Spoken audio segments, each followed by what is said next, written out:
fait du bien d'avoir des gros moteurs encore. Et j'arrive pas à croire que je suis en train de parler de gros moteurs en parlant d'un 2 litres. C'est fou, hein. Salut à tous les amis, bienvenue au Bi-Auto, j'espère que vous allez bien. On se retrouve pour un nouvel essai. Aujourd'hui c'est le T-Roc R qui passe au crible. C'est parti.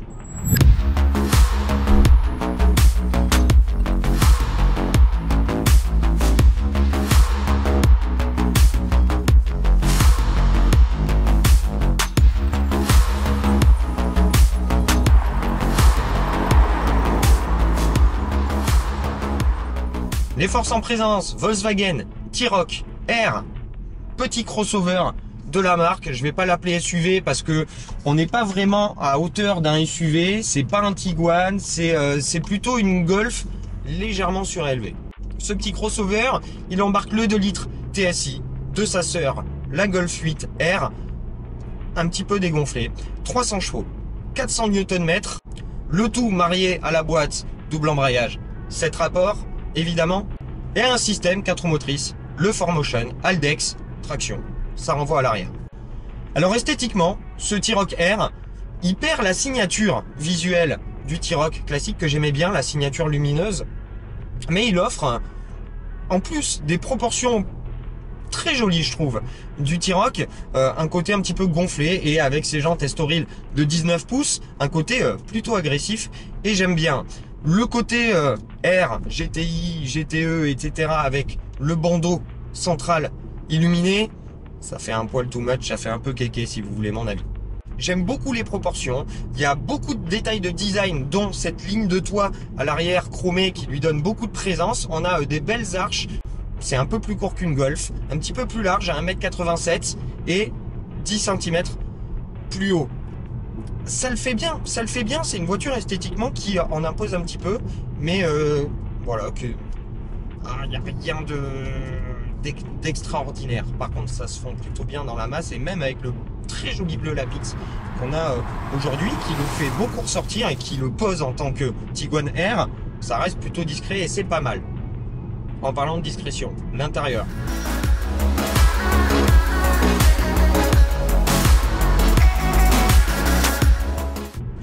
Globalement, c'est noir, partout, beaucoup de plastique. Là, on a la sellerie optionnelle avec du cuir et du simili effet carbone. C'est cheap, comme chez Renault, ça fait cheap.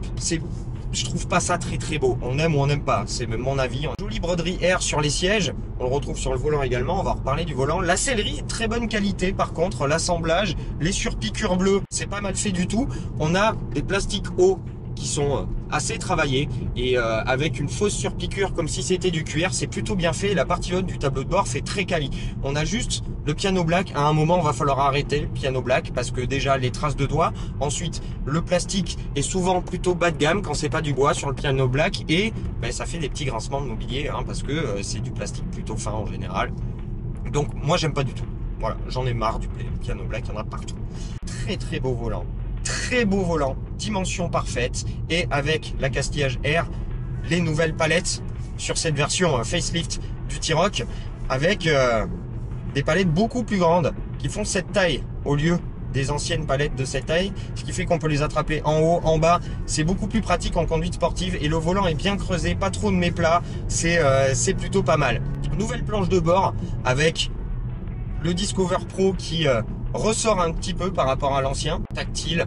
Voilà, ça oblige toujours à quitter la route des yeux.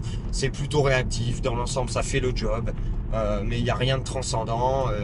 Voilà, c'est plutôt réactif. CarPlay sans fil, ça c'est intéressant, c'est beau, il faut que ça généralise, merci VV. Et en bas, moi ça me plaît pas parce que on a des plastiques ici pas cool, là c'est pas cool, là ça va encore, ici ça va. Mais c'est pas ouf et on a du tactile, du retour haptique dans tous les sens, même sur le volant. L'ergonomie là, non. Voilà, c'est vive les boutons physiques. Heureusement, il en reste quelques-uns, dont celui qui déconnecte l'USB et le start and stop. Ça, c'est plutôt pratique. Mais voilà, ça manque de vrais boutons physiques. On a de la place, on est bien installé. J'aurais même me mettre un tout petit peu plus bas, mais on va pas se mentir, c'est un SUV, c'est fait pour être conduit comme ça. Enfin, un SUV ou un crossover. À l'avant, on est plutôt bien au niveau de place. On a un bel accoudoir, c'est bien, on peut enquiller des kilomètres. À l'arrière, c'est un peu plus compliqué. Vous voyagerez à 4 sans trop de problèmes. À 5, ça va être un petit peu plus compliqué. On a un petit tunnel de transmission, ça manque un petit peu de place aux genoux. Et bah, c'est sombre, on n'a pas de trou ouvrant, donc là, c'est sombre et un peu lugubre. Dommage.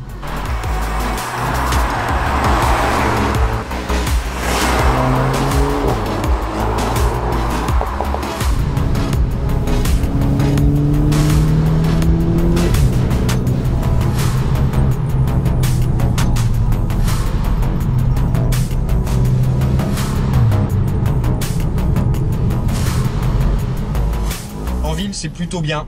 La voiture fonctionne bien. On a un 2 litres qui est très coupleux. La boîte DSG en mode normal qui gère plutôt bien. En D, c'est bien. Vous pouvez même mettre le S en ville si vous voulez être un petit peu dynamique parce que c'est très bien géré en mode sport. Le mode éco de la boîte, avec le mode éco des modes de conduite, il faudra mettre quasiment 100% de charge pour que la voiture bouge.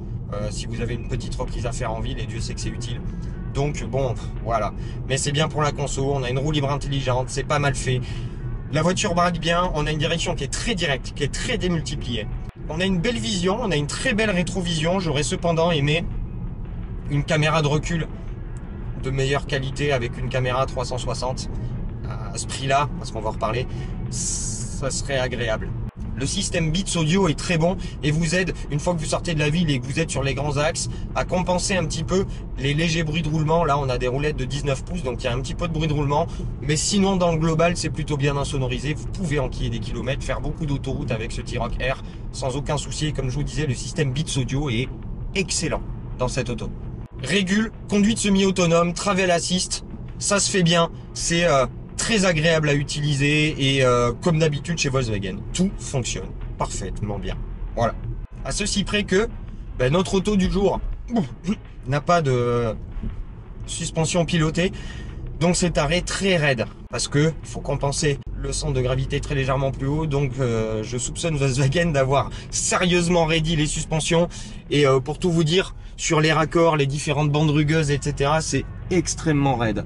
Il faudra faire gaffe à vos lombaires ou sinon vous cochez la petite option suspension pilotée DCC. Mais bon, c'est un T-Roc R hein, et ce qu'on attend de voir, c'est comment ça roule quand on roule fort.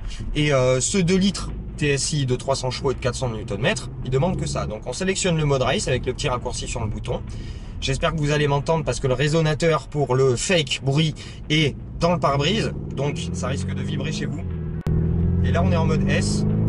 C'est très très bien géré en mode S, mais moi je préfère me mettre en manuel et utiliser les palettes. Et là, alors le TSI est très bon, mais très très linéaire dans la délivrance du couple et de la puissance. Donc vous avez tendance à short-shifter. Ça prend 6005, mais il n'y a pas forcément besoin. Vous avez envie de passer les rapports à 5.5 et d'utiliser le couple. C'est très très cool. C'est très rapide et là la voiture se pose sur les appuis, il n'y a absolument aucun souci, c'est très sain. Et même quand vous avez des petites amorces là comme là maintenant, ça se resserre, petite amorce de glisse, hop, vous gardez un coup de gaz et ça va neutraliser, le LDEX va renvoyer à l'arrière et ça neutralise tout. Ce qui fait que vous avez des vitesses de passage qui sont assez impressionnantes. Et c'est très efficace. C'est très très efficace. Vous n'avez pas les sensations d'une propu ou d'une traction qui lève la patte. Par contre, les vitesses de passage sont assez hallucinantes et on sent pas la tonne 5 d'une auto comme celle-ci. C'est bien verrouillé, c'est très très rigoureux dans le comportement et c'est assez agréable à utiliser parce que vous pouvez avoir des vitesses de passage très élevées sans faire énormément d'efforts. Et pour ça, je trouve ça assez bluffant, c'est plutôt agréable. Pour entrer, hop, ça glisse un peu et vous neutralisez à l'axel, le LDEX renvoie, vous débraquez et ça ressort tout seul. Voilà. Avec le facelift du T-Roc, on a des catalyseurs de la taille d'une Smart et on a à peu près 450 FAP, ce qui fait qu'on perd le DG Fart qui avait un côté très fun, mais tant mieux, ça empêchera certains de faire les loulous entre deux feux. Et les contre-pressions plutôt cartographiées comme à l'époque deviennent plus anecdotiques, mais c'est par surprise en gros, et ça vous donne un petit sens de l'occasion. Vous rétrogradez, vous avez très rigolo le système de freinage. Ça encaisse plutôt bien le chaud. On a la boîte qui est efficace, On a un châssis ultra bien réglé pour le sport. Une direction qui est très directe. Voilà, quasiment pas de poids milieu. Et ça me fait penser un peu à une direction Ferrari. C'est assez rigolo. Vous avez 3 tours de butée en butée. C'est une démultiplication de voitures de rallye. Voiture de rallye, d'ailleurs, ça pourrait bien lui aller parce que c'est pas plus mal. C'est pas plus mal comparé à une Golf 7R parce que j'ai pas essayé la 8. La voiture bouge un tout petit peu plus et un peu moins rivet de chez rivet, ce qui lui donne un côté un petit peu plus vivant. Je vais pas lui dire que ça lui donne un côté vivant comme un Puma ST par exemple, qui est peut-être la référence du crossover compact sportif. Là on a beaucoup plus de performance, on a des vitesses de passage qui sont beaucoup plus élevées. Alors, courbe rapide et là, incroyable, incroyable. À une main, ça passe, je vous dirai pas à combien je viens de passer cette courbe. Et c'est, voilà, gros freinage. Vous rentrez la voiture sur les freins, vous relâchez, ça va se neutraliser. Vous mettez un peu d'axel, le Haldex renvoie. C'est ultra efficace. J'ai même pas besoin de me concentrer. Je peux vous parler en même temps. Pourtant, là, j'ai des vitesses de passage, les amis. C'est... je sais même pas regarder le compteur. Ouais, on va se calmer un peu. C'est... voilà, c'est une Volkswagen. C'est une Volkswagen. Ça fait tout extrêmement bien. Mais rien de manière absolument incroyablement fun. Donc, voilà. Vous en penserez ce que vous en penserez, vous en tirerez ce que vous voulez en termes de leçons. Voilà ce que me dit la voiture. Je suis une Volkswagen, je fais tout très bien, mais il n'y a rien de transcendant. La conso, je suis à un mixte à 9 litres et des poussières, beaucoup de villes, de l'autoroute à 130 et sur le réseau secondaire, vous voyez, j'ai tendance à vouloir me faire un petit peu plaisir. Les choses qui fâchent, ça démarre à un petit peu plus de 53 000 €. Et notre modèle bien équipé dépasse les 60 000. Si vous en voulez un full avec la suspension pilotée, le système Beats Audio, etc., vous êtes à 65 000. C'est hors de prix. C'est hors de prix pour une voiture de cette catégorie. Même s'il est plutôt bien placé par rapport à, par exemple, un GLA 35, un X2 M35i, c'est bien placé. Mais ça reste cher pour une voiture de cette gamme. Voilà, c'est le lot des voitures modernes. Maintenant, voilà, à vous de me dire ce que vous pensez de ce T-Roc R. Est-ce que c'est une bonne idée? Est-ce que c'est une belle alternative à la Golf R? Moi, je trouve que oui. Moi, je vous laisse ici. Aidez-moi à faire un petit constat. Qu'est-ce que vous en pensez? Dites-moi ce que vous en pensez en commentaire. Mettez-moi des vieux pouces tout pourris si vous avez détesté. Mettez-moi un petit pouce bleu si vous avez aimé. Abonnez-vous si c'est pas déjà fait, partagez cette vidéo avec vos amis, ça nous évite de tomber complètement dans les méandres de l'algorithme de YouTube et voilà, et puis ça fait toujours plaisir. Moi je vous retrouve les amis très bientôt pour de belles aventures, un joli road trip avec un gros V8 et ça fait du bien, donc restez branchés. D'ici là, je vous souhaite une très bonne continuation et une bonne fin de ce que vous êtes en train de faire. A plus les amis, ciao. La caisse abîme dans tous les sens. Attends, tiens, le motard tourne. Ah putain, je m'en étais pas rendu compte.